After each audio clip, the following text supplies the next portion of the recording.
যা থাকছে নরসিংদী মুক্ত দিবস আজ। স্বাধীনতার ৪৩ বছর পেরিয়ে গেলেও শহীদদের স্মৃতিচিহ্ন রক্ষায় নেওয়া হয়নি কোনো উদ্যোগ।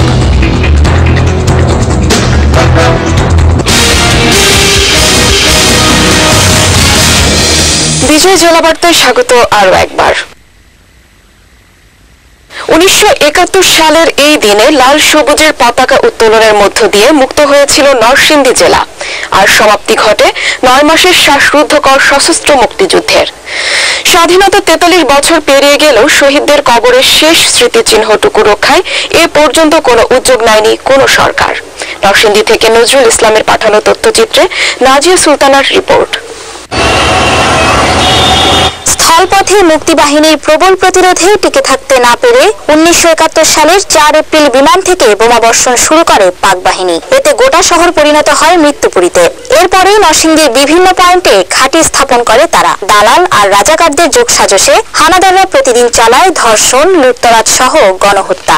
অস্ত্রশস্ত্র নিয়ে যখন নাকি বিভিন্ন দিকে আমরা ছোটাছুটি করছি, পাকিস্তানি হানাদার বাহিনীরা তখন তারা বিভিন্ন ক্যাম্প থেকে দৌড়াদৌড়ি শুরু করে গ্রামে পলায়ন শুরু করলো। দুই সাইডে আমরা অ্যাম্বুশ নেই, অ্যাম্বুশের মাধ্যমে পাঞ্জাবিরা আসতেছে, এর মধ্যে তাদেরকে আমরা ২২ জন পাক হানাদার বাহিনীকে আমরা সারেন্ডার করাই। দীর্ঘ ৯ মাসে জেলার বিভিন্ন স্থানে প্রায় শতাধিক খণ্ডযুদ্ধে অংশ নিয়ে হানাদার বাহিনীর নির্মমতার শিকার হয়ে শহীদ হন ১২২ জন বীর সন্তান। কিন্তু গণকবরগুলোর সংরক্ষণে তেমন কোনো উদ্যোগ নেয়নি কোনো সরকার। এখানে অনেক মানুষ এবং অনেক নারী, অনেক পুরুষ এখানে গণকবর হয়েছে। এই গণকবর এখন অবস্থা নাজাল অবস্থা আছে।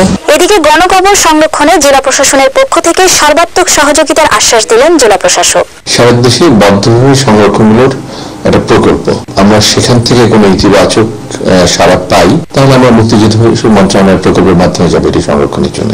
গণকবরে শায়িত থাকা সেই শহীদদের শেষ স্মৃতি সংরক্ষণে সরকার দ্রুত ব্যবস্থা নেবে এই প্রত্যাশা যোদ্ধাহত মুক্তিযোদ্ধা ও শহীদ পরিবারগুলোর। নাজিয়া সুলতানা, বিজয় টিভি, ন্যাশনাল ডেস্ক।